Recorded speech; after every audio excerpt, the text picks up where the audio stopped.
인간과의 관계에서 지켜야 될 계명 중에 제일 첫 번째 계명이 바로 뭐예요? 네 부모를 공경하라는 거예요. 그러니까 우리 인간이 인간으로 태어나서 혼자 살 수 없습니다. 우리는 많은 사람과 관계 속에서 살아가는데 그 모든 인간 관계의 가장 근본적인 게 뭐냐면은 바로 부모님과의 관계입니다. 그래서 내 부모를 공경하라, 내 부모를 사랑하라, 네 부모에게 순종하라. 이것이 우리 인간관계에서 제일 중요하고 근본적인 계명이에요. 그러니까 이 인간관계에서 부모를 공경하지 않으면 이미 그 사람은 인간이 되지 않은 사람입니다. 인간이 되지 않은 사람이에요. 그걸 우리가 알아야 돼요. 오늘 우리가 읽은 말씀 신명기 5장 16절 우리 같이 한번 읽어보겠습니다. 시작.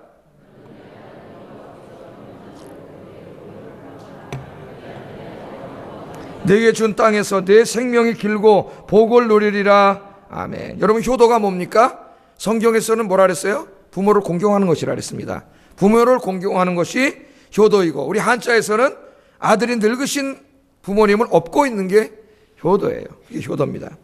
요즘 이 아가씨들, 결혼 안 한 아가씨들이나 이 젊은 여성들이 하는 이야기를 가만히 들어보면은 뭐라고 얘기하냐면은 효자하고는 절대 결혼하지 말라는 거예요. 효자. 이야, 효자들은 앞으로 장가도 못 가게 생겼어. 왜 그러느냐? 그런 효자하고 결혼하면 힘들다는 거예요. 힘들다는 거예요. 예? 저는 이런 소리를 들을 때마다 야, 이거 말세구나, 그런 소리는 말세구나. 대단히 미안하지만 이게 주님 오실 때가 왔구나 그런 생각이 듭니다. 근데 내가 보기에 그런 자매들이 하는 그 사람은 진정한 효자가 아니라 마마보이일 거예요. 아마 마마보이.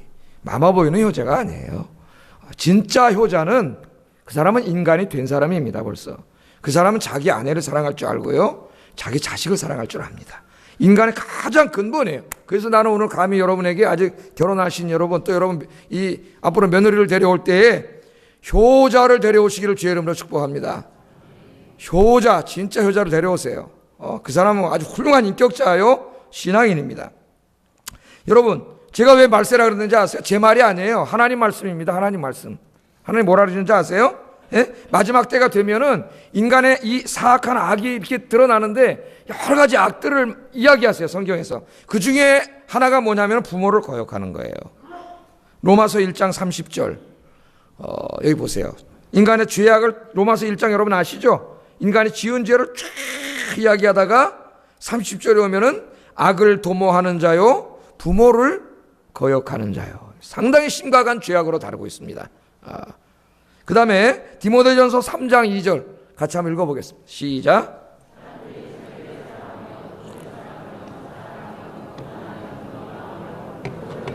감사하지 아니하며 거룩하지 아니하며. 여기도 마지막 시대에 인간에게 나타나는 아주 그 사악한 죄악들을 쭉 나열하는 중에 뭐가 나와요? 부모를 거역하는 죄가 나옵니다. 마지막 시대가 그렇다는 거예요. 우리 주변에서 그런 일들을 얼마나 많이 보고 있습니까? 제가 한 20년 전에 전도사로 섬기던 교회에 제 고등부 전도사였는데 우리 부장집사님, 안수 집사님, 부장집사님이십니다.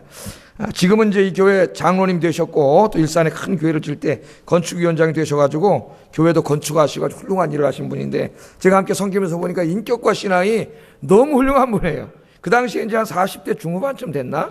저는 이제 20대 후반 전도사가 좀 어렵죠. 부장집사님이 또 이제 그 기업을 운영하던 그런 분이었는데 그분이 저한테 그래요. 전사님, 제가 부장으로서 전사님 고등부 아이들 다 이렇게 교육하시는데 이래라 저래라 이야기하면 전사님 스트레스 받아서 일 못 하십니다. 그러니까 저는 앞으로 전사님 하자는 대로 하고 필요한 거 있으면 내가 다 서포트 해드리겠습니다. 이렇게 얘기를 하시더라고요. 그래서 3년 동안 사역하는데 한 번도 뭐라 한 적이 없어요. 뭐 한다 그러면 다 지지해 주시고 기도해 주시고 서포트를 해 주세요. 참 즐겁게 그 사역을 한 기억이 나는데 이분이 그 당시에 70이 넘으신 노모를 모시고 이제 기업을 하니까 좀 좋은 데 살았어요. 압구정도에 이렇게 살고 계셨는데 제가 어머니 모시고 사는 집사님 칭찬해 드렸더니 집사님이 정색을 하시면서 이렇게 말씀합니다. 전사님, 모시고 살다니요. 저는 어머니를 모시고 살지 않습니다. 우리는 가족이니까 당연히 함께 사는 겁니다. 모시고 산다는 말은 잘못된 겁니다. 그런 말씀을 하세요. 예? 그때 제가 그때 중요한 걸 깨달았어요. 왜 우리는 어머니와 함께 사는 것, 어머니 아버니와 함께 사는 것을 모시고 산다고 생각할까? 그 자체가 이미 발상이 잘못됐어요. 그것이 원래 하나님이 인간을 창조할 때 그 말씀과 어긋나는 생각입니다. 우리는 이런 잘못된 생각부터 뜯어 고쳐야 된다고 생각해요. 우리는 가족입니다. 어머니와 나는 가족이니까 당연히 가족이 한 집에 사는 게 그게 모시고 사는 겁니까? 그게 잘못된 거예요? 그러면 무슨 큰일이 더 나는 것처럼 오늘날 이야기하고 텔레비전에 나와서 다 그렇게 떠들어대요, 사람들이. 예? 여러분, 부모님께서는 우리들을 낳아주시고 키워주신 분입니다. 젖 먹일 때 자다가 두세 번은 깨서 젖을 먹여야 했고요. 저도 애 키우다 보니까 두세 번 깨서 우유 먹여야 되고, 우유 먹이면 그 다음에 트림 시켜야 되잖아요. 트림을 또 잘 안 해요. 이 졸려죽겠는데 서가서 트림 시켜야 되고. 예? 그렇게 어머니는 잠도 제대로 못 잡니다. 아프면 새벽이라도 일어나서 택시 잡아 타고 병원으로 달려갑니다. 저도 여러 번 했어요. 예? 자식의 똥기저귀 그 더러운 거 냄새나다 하지 않고 다 빠시고 업어주시고 안아주시고, 그래도 부모님들은 자식들을 귀찮아하지 않으시고 기쁨으로 그렇게 하셨습니다. 부모님은 자식을 절대 귀찮아하지 않으시고. 그런데 이제 우리 부모님들이 늙어가십니다. 늙어가세요. 자식들이 돌봐드려야 됩니다. 효자처럼 업어드려야 됩니다. 그런데 자식들은 부모님 돌봐드리는 것을 귀찮아합니다. 귀찮아요. 부담을 느낍니다. 스트레스 받는다고 이야기합니다. 저도 가끔 이렇게 제가 모시진 못하고 있는데 어머니 식사도 해드리고 이렇게 사다가 가끔 그런 좋지 않은 마음이 들 때가 있어요. 좀 이렇게 부담스럽게 느껴질 때가 있더라고요. 회개를 하는데 그런 사악한 마음이 우리 안에 있어요. 우리 모두가 연약한 인간인지라 우리의 이러한 모습을 어느 정도는 이해할 수 있습니다. 그러나 우리는 부모님께서 살아계시는 동안 부모님을 공경하고 효를 다해야 됩니다. 하나님의 명령입니다. 명령. 하나님께서 인간에게 주시는 첫 번째 가장 중요한 계명이 네 부모를 공경하라는 거예요. 네 부모. 이게 되지 않으면 나머지는 다 볼장 다 본 사람. 그러니까 나머지 볼 것도 없어요. 예. 그러니까 네 부모를 공경하라는 거예요. 그러니까 하나님 뭐라 그랬어요? 네가 보이는 부모를 공경하지 않으면서 보이지 않는 하나님을 사랑한다고? 거짓말이라 그랬습니다. 거짓말. 보이는 부모를 공경하지 않는 자는 절대 보이지 않는 하나님을 사랑할 수 없다. 하나님 그렇게 말씀을 합니다. 하나님께서 오늘 말씀해 보니까 또 부모님을 공경하는 사람들에게는 또 복을 주세요. 약속을 해주셨어요. 장수와 경제적인 번영의 복을 약속해 주십니다.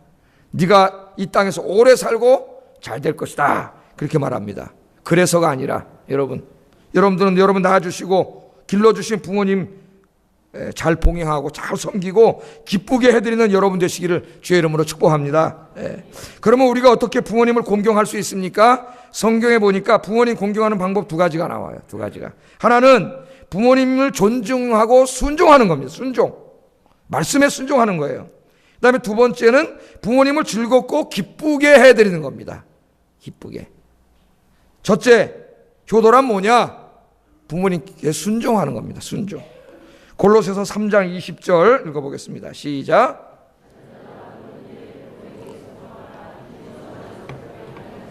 아멘. 자녀들아 모든 일에, 어떤 일에요? 모든 일에, 하나님 말씀입니다. 여러분 잘 들으세요. 모든 일에 부모에게 순종하라. 하나님의 명령이에요. 이는 주 안에서 기쁘게 하는 것이니라. 주 안에서 기쁘게 한다는 건 오역입니다. 주님을 기쁘게 하는 것이라. 그런 뜻이에요. 주님을. 이 전치사 인을 자꾸 자동사가 나오면 그 다음에 목적어가 나오기 위해서 전치사가 필요하거든요. 그래서 써놓은 전치사인데 이걸 자꾸 잘못을 해석해 우리나라 성경에. 이건 주님 안에서 기뻐하는 게 아니라 주님을 기쁘게 하는 거예요.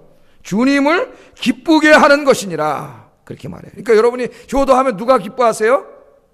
하나님께서 기뻐하세요. 하나님 기뻐하세요. 그러니까 복을 주시는 거예요. 기뻐하시니까. 또 에베소서 6장 1절 3절 여기 말씀 읽어보겠습니다. 시작. 이것이 옳으니라. 내 아버지와 어머니를 공경하라. 이것은 약속 있는 첫 계명이니 이로써 내가 잘되고 땅에서 장수하리라. 아멘. 여기는 하나의 제한을 뒀어요. 주 안에서 너희 부모에게 순종하라. 이것이 약속이 있는 첫 계명이다. 그렇게 말씀합니다. 좀 이따 한번 또 살펴보겠습니다. 우리나라가 농촌 사회일 때는 자식들이 부모님께 지금보다는 훨씬 잘 순종했습니다. 그래서 위대한 역사가인 아놀드 토인비 같은 사람은 이 서양에 있는 사람들이 한국의 효의 정신을 배워야 된다 그랬어요. 한국의 효의 정신을, 이 효도를 배워가지고 인류의 멸망을 막아야 된다고 이야기했습니다. 우리나라 이렇게 효가 강조되는 그런 나라였어요. 왜 그랬겠습니까? 농사를 짓고 가축을 치는 일에 있어서 최고의 지식인, 최고의 경험자가 누구예요? 부모님이에요. 부모님보다 더 잘하시는 분은 할아버지, 할머니, 더 많이 하세요. 그러니까 자연히 지식에 의해서 권위가 서고 농사일 배우려면 순종해야 됐습니다. 그런데 요즘에 모든 것이 역전됩니다. 과학기술의 발달로 인하여 하루가 다르게 새로운 지식이 쏟아져 나오고 있는데 저 젊은 사람 따라갈 수가 없습니다. 그래서 저도 뭐 핸드폰 이렇게 있으면 물어봅니다. 우리 목사님들 이렇게 물어보고 컴퓨터 보는 거 물어봐요. 컴퓨터, 인터넷, 핸드폰, 수많은 뭐 어플, 또 컴퓨터 프로그램, 이 새로운 지식들이 계속 쏟아져 나오는데 부모님들은 도저히 여기에 자식들을 따라갈 수가 없습니다. 상황이 이렇게 되다 보니까 아이들이 부모님들을 조금 우습게 보기 시작합니다. 이 마음속에. 자기보다 모른다는 거죠. 그래서 엄마가 뭐라고 말하면은 어떤 놈들은 그런 놈이 있다 그래요. 아유, 엄마가 뭘 한다 그래? 그렇게 짜증내면서 문 닫고 자기 방으로 들어가 버린답니다. 그런 적 있어요, 없어요? 예? 있어요, 없어요? 없겠지. 예? 엄마가 뭘 한다 그래? 그러 들어가 버린다는 거예요. 이 요즘 아이들이요, 이제 물론 좀 이제 문제가 있는 아이들, 상담한 책을 제가 읽으면서 거기서 봤으니까 좀 이제 문제가 있는 아이들이겠죠. 근데 SNS 상에서 그 자기 친구들이 제일 많이 하는 게 뭐냐면은 부모 욕하는 거예요. 깜짝 놀랐어요.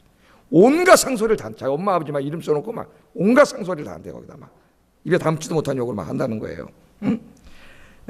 어떤 심리학자가, 상담 심리학자가 쓴 글을 보니까 이런 사회 현상을 이야기하면서 오히려 이 상황을 그렇게 만든 엄마를 탓하는 글을 읽었습니다. 엄마를. 아이 잘못이 아니라 엄마의 과도한 간섭이 아이를 그렇게 만들었다는 거예요. 한심한 인간입니다. 한심한 인간. 이런 식으로 상황을 바라보는 지식인들이 있기 때문에 우리 아이들이 이렇게 망가진다고 저는 생각합니다. 물론 문제 부모들이 있습니다. 지나치게 아이들을 힘들게 하는 부모들도 있습니다. 자식을 자기 소유물처럼 자기 마음대로 하려고 하는 부모들도 있습니다. 옳은 게 아닙니다. 고쳐야 됩니다. 부모님들이. 그러나 그렇다고 아이가 자기 부모를 욕하는 1차적인 책임을 부모에게 돌리는 것은 옳지 못한 태도입니다. 아이들의 잘못을 꾸짖지 않는 이 사회가 점점 우리 아이들을 병들게 하고 있다고 저는 생각합니다. 이 사회에 진정한 어른이 없습니다. 저희 고등학교 다닐 때만 해도 담배 피우는 아이들이 있었죠. 화장실에서 몰래 숨어서 피웠고, 길거리에서는 감히 필 생각도 못했습니다. 그래서 어른한테 딱 한 대 맞죠. 요새는 길거리에서 피고 다닙니다, 아이들이. 어른 지나가도 피고 있습니다. 뭐라 그러면 욕하고 덤빕니다. 우리 사회가 이렇게 무너졌어요, 지금. 무너졌어요. 어른이 없는 사회가 되고 있어요. 특별히 이 포스트 모더니즘 시대에 들어오면서 이 죄에 대해서 심각하게 생각하지 않는 경향이 있습니다. 그래서 이 포스트 모더니즘의 이 지식인들이 죄를 심각하게 이야기하잖아요. 죄라는 말을 아예 안 써요. 죄라는 말을. 그래서 아까 그런 아이가 있잖아요. 뭐라고 상담하냐면 네 잘못이 아니다. 네 환경이 그렇게 만들었다 이렇게 얘기해요. 우리가 어떤 끔찍한 살인을 저지른 사람을 신문에서 다룰 때도 그 사람이 그 죄성에 대해서 심각함에 대해서 다루기보다는 그 사람이 어릴 적 환경이 어떻고 부모가 어떻고 맨 여러 신문 읽어보세요. 그런 얘기만 해요. 이게 지금 포스트 모던의 그 아주 심각한 현상이에요. 죄의 문제는 분명히 그 사람 개인의 잘못이에요. 물론 그 사람이 그런 좋지 않은 환경과 가정 형편과 어느 정도 이해할 수 있습니다. 그러나 그렇다고 다 그렇게 되나요?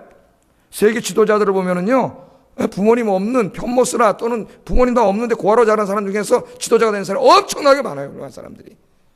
그 사람의 잘못이에요.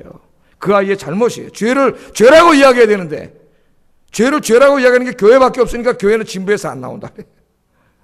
그래서 제일 싫어하는 사람이 죄에 대해서 설교하는 사람이에요. 저 같은 사람.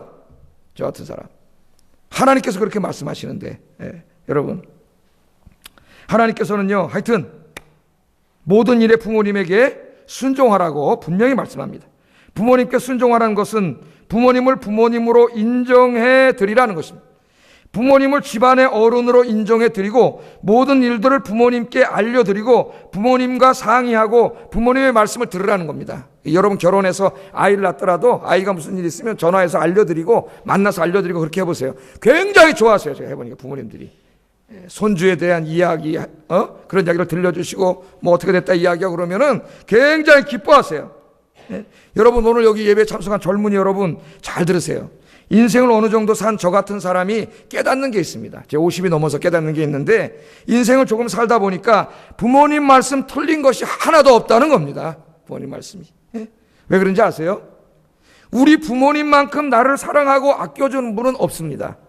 나를 잘 사랑하는 분이 부모님이에요. 가장 이타적으로 나를 사랑하는 분이 부모님입니다. 그래서 부모님이 나에게 하시는 말씀이 다 나를 위한 말씀이에요. 잘 되라고 하시는 말씀이에요. 그런데 청소년 때나 청년 때는 이게 귀찮게 들립니다.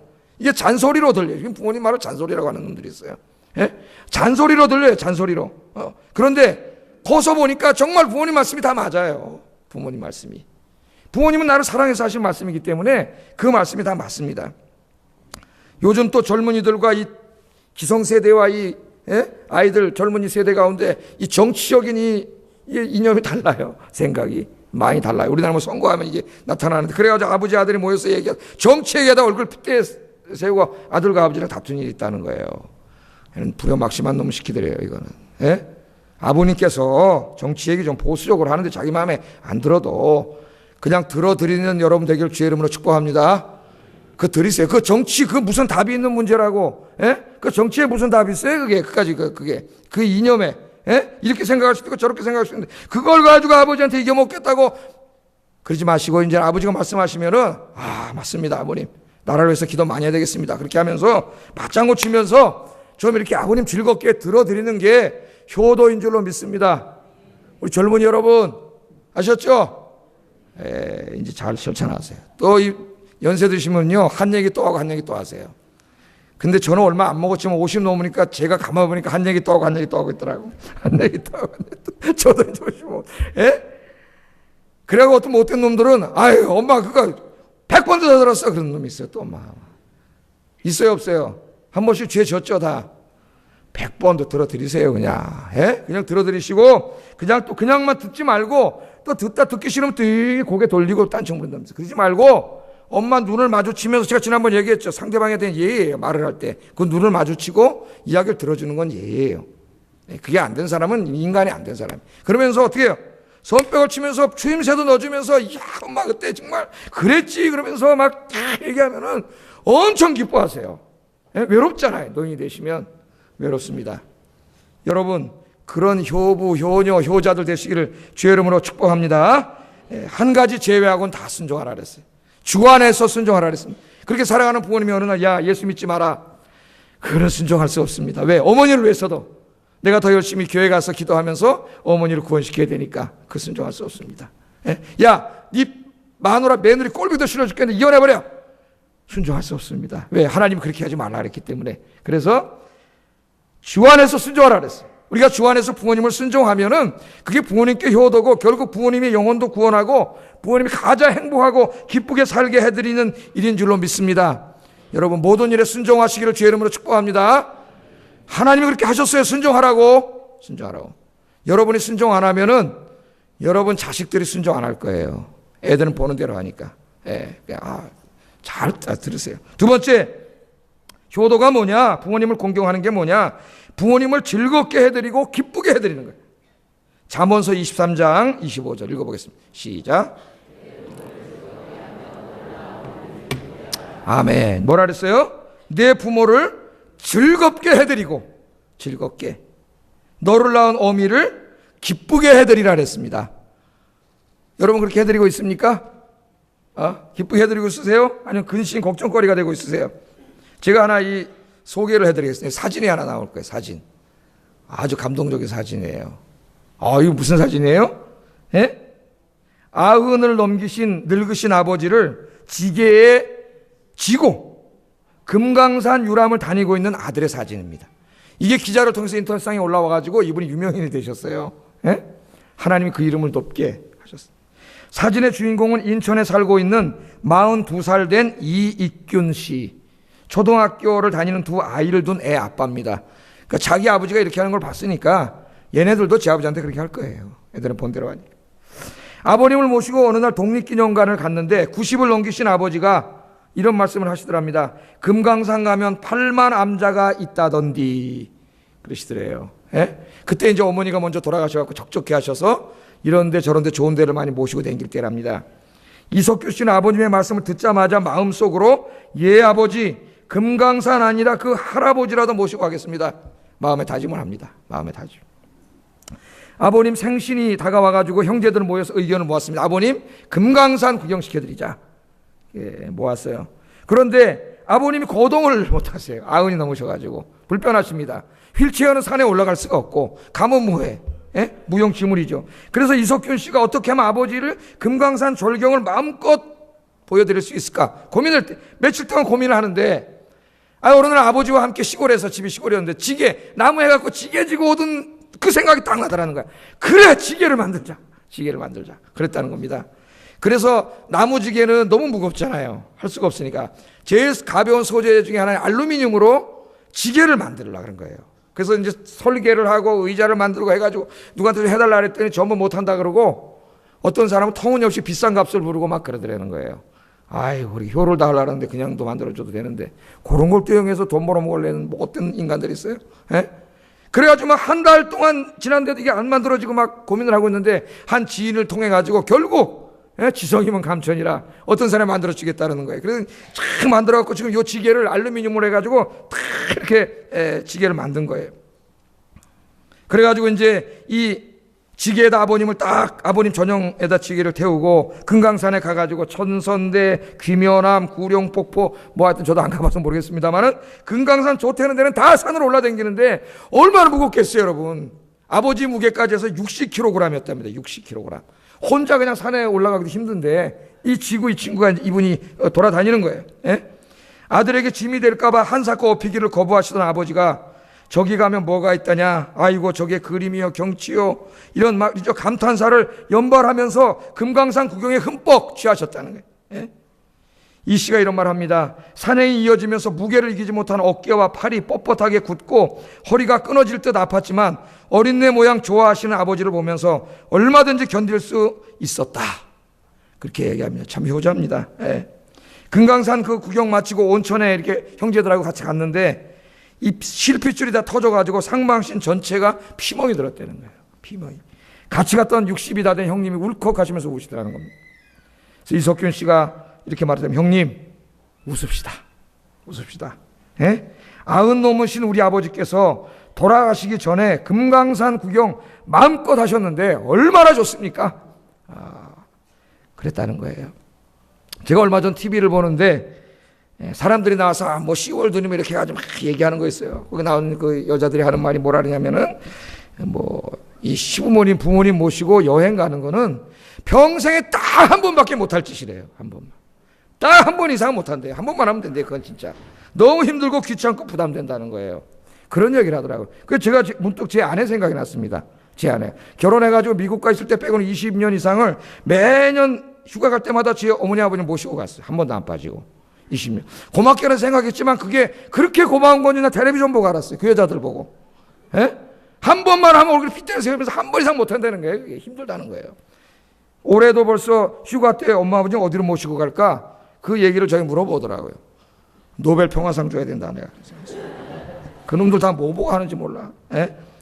여러분, 올해 좀 여행 가실 때 혼자만 가지 말고 좀 부모님 한번 모시고 올해 동반 여행 올해 한번 하시기를 주의 이름으로 축복합니다. 한번 우리 부모님도 모시고 저같이 부모님도 한번 모시고 1년에 한 번씩 하시든지. 너무 좋아하세요. 누가 모시고 어디를 가겠습니까? 지난번에도 어버이날 해서 저기 아쿠아리움 거기 다 가니까 말이죠. 물고기들이 막 샥샥 왔다 갔다 하는데 인어 아가씨가 펴 나오고 막 그러니까 우리 어머님들이 얼마나 좋아하시죠. 얼마나 좋아하시죠. 자식에게 하는 것, 여러분 자식에게 얼마나 잘해요. 요새 특히 젊은 엄마들 보면 막 우유도 막 최고 좋은 거 막 뭔지 모르겠어요. 하여튼 막 무지 비싼 거 있대요. 그거 막 먹이고 유모차 옛날에 그냥 뭐 이렇게 했는데 요새는 바퀴가 막 이따만해요. 유모차가 이거 몇백만 원짜리래요. 막 이거 막 팍팍 아깝지 않게 사주면서 도대체 자기 엄마 아버지를 위해서 뭘 하는지. 가끔 보면 어머니 아버지 뭐 효도하는 사람들이 있어요. 네, 참 착하게 생각합니다. 모시고 외국 여행도 가고 그러는데 참 착한 사람들이에요. 여러분 자식에게 하는 거 10분의 1만 부모님께 해드리기를 주의 이름으로 축복합니다. 10분의 1만 해드리세요. 10분의 1만. 제가 그 아침 공감이라고 하는 책에서 읽은 내용입니다. 김만수 씨라고 하는 사람인데요. 이 사람이 간경화 진단을 받습니다. 간경화. 상태가 점점 나빠져가지고 이식 수술을 받지 않으면 생명이 위태롭다는 진단을 받습니다. 이 소식을 들은 아들 김태화, 김태화 씨가 아버지에게 간 이식을 해드리려고 검사를 받았습니다. 어느 날 아버지가 병원에 갔다 오시더니 아들한테 하는 말이야, 네 간은 너무 조그매서 이식수술이 안 된단다. 이식수술을 못했어요. 아들이 마음이 안타깝습니다. 그래서 그날부터 아들이 살찌기 작전에 들어갑니다. 간 이식 수술할 때 어느 정도 맞아야 된대요. 그래서 그날부터 막 먹고 운동하고 체력 단련하고 아버지랑 비슷해지기 위해서 이 아들이 자기 간을 잘라주려고 아버지한테 헬스클럽도 다니고 그래가지고 1년 만에 8kg 살을 찌웠대요. 8kg. 그래서 이제 병원에 가가지고 수술이 가능한지 병원에 갔더니 의사가 그 병원에 가가지고 뜻밖의 이야기를 듣습니다. 아니 작년에도 수술이 가능했는데요 그러더라고요. 작년에도. 그러니까 아버지가 거짓말한 거예요. 아들이 자기 간 잘라주고 아들 건강 해칠까봐 아버지가 거짓말한 거예요. 근데 의사가 그러더래요. 작년에 했으면 참 좋았을 텐데 지금은 아버지 간이 너무 안 좋아져가지고 성공 확률이 거의 없다. 희박하다 그러더래요. 희박하다고. 그러니까 이제 가족들이 다 말리는 거예요. 성공 확률도 없는데 그러다 아들 건강까지 상할까봐. 그러나 이 아들이 억지로 우겨가지고 수술을 받습니다. 하나님의 은혜로 수술이 잘 됐습니다. 할렐루야. 성공적이에요. 이 아들이 이렇게 이야기합니다. 아버지가 몇 년이라도 더 사시기를 바라는 마음밖에 없습니다. 아버지의 거짓말 덕에 저도 체력 단련을 했으니 오히려 제가 더 아버지께 감사드립니다. 그러다는 거예요. 얼마나 효자입니까 여러분. 하나님 말씀대로 사는 사람. 하나님 말씀. 어떤 분들은요 부모님에게 당한 상처와 아픔 때문에 평생 부모님을 원망하면서 용서하지 못하고 그렇게 사는 분들도 있습니다. 여러 문인들이 공조한 반성이라고 하는 수필집을 읽은 적이 있는데 거기에 한 여성 문인이 자기 이야기를 반성했습니다. 언니하고 자기를 엄마가 너무 편애를 해가지고 엄마에 대한 증오심으로 사는 거예요. 너무 편애한 거예요. 여러분 절대 편애하지 마세요. 편애하면 아이들의 마음에 상처가 있는데 엄마를 용서할 수가 없는 거예요. 언니만 너무 챙기고 언니 하니까 이 아이가 상처를 받는 거예요. 마음에. 그래가지고 이 문인이 나중에 어머니가 돌아가셨는데 그 장례식장에 와서도 엄마가 용서가 안 되더라는 거예요. 자기가. 언니와 자기를 너무 차별했기 때문에 용서를 하더라는 거예요. 그래서 그러고 있다가 마지막 발이 날 때 어머니 영정 보면서 반성하는 글을 쓴 겁니다. 반성. 효도한 거예요. 그런 분들이 많이 있죠. 그것이 뭐 꼭 내 어머니가 아니더라도 시부모님일 수도 있고 그런 아픈 마음이 있습니다. 이런 비슷한 상황에 있는 분들을 위해서 제가 한 분을 더 소개해드리고 오늘 설교를 좀 마치려고 그래요. 오늘은 좀 이런 이야기를 좀 해드리고 싶습니다.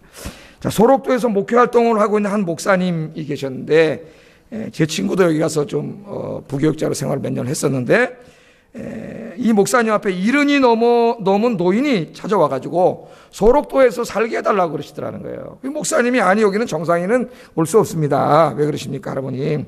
그랬더니 노인이 목사님에게 이야기를 하십니다. 내가 왜 여기 와야 되는가를 이야기해요. 제가 한번 읽어드릴게요. 노인이 목사님께 한 말을 이 목사님 적은 거예요. 그대로. 이런 말을 합니다. 저에게는 모두 10명의 자녀가 있었지요. 10명의. 그런데 그 중에 한 아이가 문둥병에 걸렸습니다. 지금으로부터 40년 전 이야기입니다. 그 아이가 11살 때였습니다. 발병 사실을 알았을 때 우리가 할 수 있는 행동은 그 아이를 다른 가족이나 동네로부터 격리시키는 것이었습니다. 목사님이 묻습니다. 여기로 왔겠군요. 노인이 대답합니다. 그렇습니다. 소록도에 나환자촌이 있다는 말만 듣고 우리 부자가 길을 떠난 건 어느 늦여름이었습니다. 그때만 해도 교통이 매우 불편해서 서울을 떠나 소록도까지 오는 여정은 멀고도 힘든 길이었지요. 하루 이틀 사흘 더운 여름날 먼지 나는 신장로를 걷고 타고 가는 도중에 우리는 함께 지쳐버리고 만 겁니다. 그러다 어느 산속 그늘 밑에서 쉬는 중이었는데 나는 문득 잠에 골아떨어진 그 아이를 죽이고 싶었습니다. 바위를 들었지요. 마음에 내키진 않았지만 잠든 아이를 향해 힘껏 던져버렸습니다. 그런데 그만 바위돌이 빗나가고 만 거예요. 이를 악물고 다시 돌을 들었지만 차마 또다시 그런 짓을 할 수는 없었어요. 아이를 깨워 가던 길을 재촉했습니다. 그런데 문제는 소록도에 다 왔을 때 일어났습니다. 배를 타러 몰려든 사람들 중에 눈썹이 빠지거나 손가락이며 코가 달아난 문둥병 환자들을 정면으로 보게 된 것입니다. 그들을 만나자 아직은 멀쩡한 내 아들을 소록도에 선뜻 맡길 수가 없었습니다. 멈칫거리다가 배를 놓치고 만나는 마주 서 있는 아들에게 내 심경을 이야기했지요. 고맙게도 아이가 이해를 하더군요. 저런 모습으로 살아서 무엇하겠니? 몹쓸 운명이려니 생각하고 차라리 너하고 나하고 함께 죽자. 우리는 나루터를 돌아 아무도 없는 바닷가로 갔습니다. 신발을 벗어두고 물속으로 들어가는데 어찌나 눈물이 나오던지 한 발 두 발 깊은 곳으로 들어가다가 거의 내 가슴 높이까지 물이 깊어졌을 때였습니다. 갑자기 아들 녀석이 소리를 지르지 않겠어요. 내게는 가슴 높이였지만 아들에게는 턱 밑까지 차올라 한 걸음만 삐끗하면 물에 빠져 죽을 판인데 갑자기 돌아서더니 내 가슴을 떠밀며 악을 써대는 거예요. 문둥이가 된 건 난데 왜 아버지까지 죽어야 하느냐는 거지요. 형이나 누나들이 아버지만 믿고 사는 판에 아버지가 죽으면 그들은 어떻게 살겠느냐는 것이었습니다. 완강한 힘으로 자기 혼자 죽을 테니 아버지는 어서 나가라고 떠미는 아들 녀석을 보는 순간 나는 그만 그 애를 와라 껴안고 말았습니다. 참 죽는 것도 쉽지만은 않더군요. 그 후 소록도로 아들을 떠나보내고 서울로 돌아와 서로 잊은 채 정신없는 세월을 보냈습니다. 9명의 아이들이 자라서 대학을 나오고 결혼을 하고 손자 손녀를 낳았습니다. 얼마 전에 큰아들이 시골의 땅을 다 팔아서 함께 올라와 살자더군요. 그래서 그렇게 했지요. 처음 아들네 집은 편했습니다. 주는 대로 받아 먹으면 되고 입을 펴주면 들어 누워 자면 그만이고 가끔씩 먼저 죽은 마누라 생각이 났지만 얼마 동안은 참 편했습니다. 그런데 날이 가고 시간이 지날수록 아이들 눈치가 보이기 시작했습니다.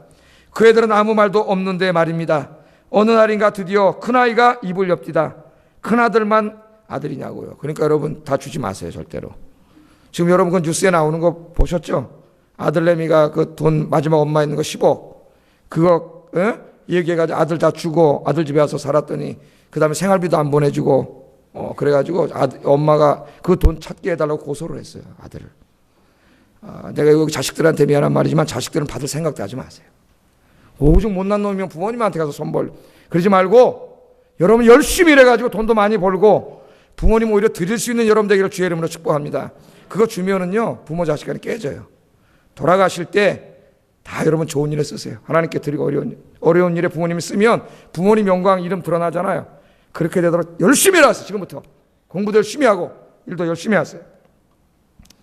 큰아들만 아들이냐고 그러더라는 거예요. 그날로 말없이 짐을 꾸렸습니다.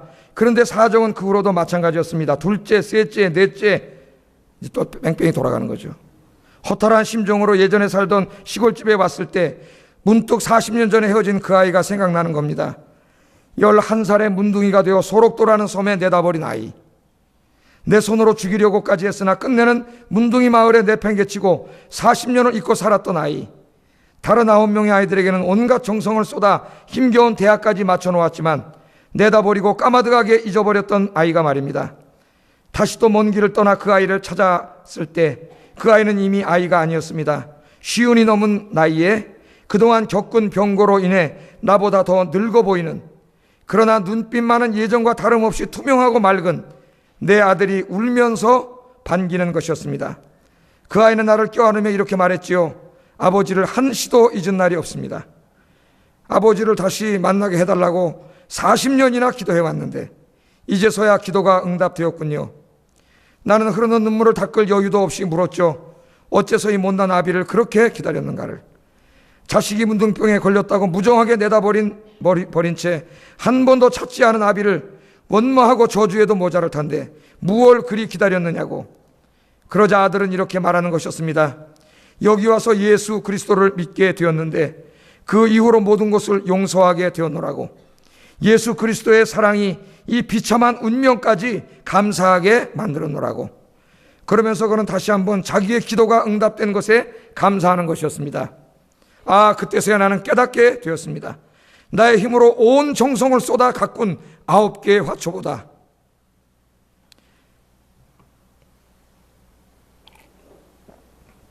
쓸모없다고 내다버린 하나의 나무가 더 싱싱하고 푸르게 자라있다는 것을, 예수 그리스도 그분이 누구인지는 모르지만 내 아들을 변화시킨 분이라면 나 또한 마음을 다해 받아들이겠나라고 난 다짐했습니다. 목사님, 이제 내 아들은 병이 완쾌되어 여기 음성 남한자촌에 살고 있습니다. 그 애는 내가 여기 와서 함께 살아주기를 간절히 원하고 있습니다.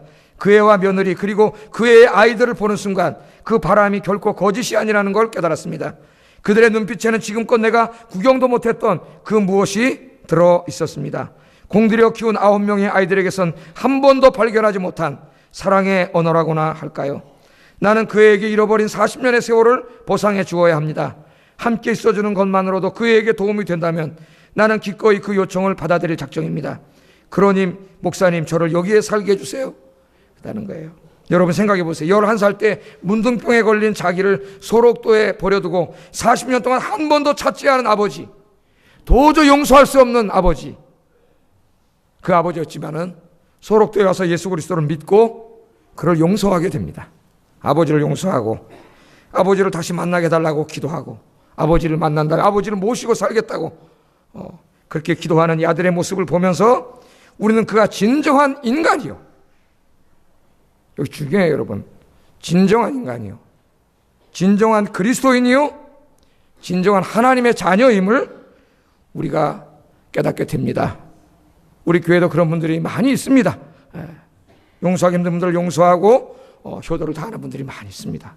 여러분, 나를 낳아주신 그 하나만 해도 우리가 평생 동안 다 갚아야 될 은혜를 우리 충분히 줬습니다. 이제 여러분 부모님 살아계시는 동안 여러분 그 남은 동안 부모님 말씀을 순종하고 공경하고 그리고 부모님을 기쁘게 해드리는 여러분 되시기를 주의 이름으로 축복합니다. 기도하겠습니다.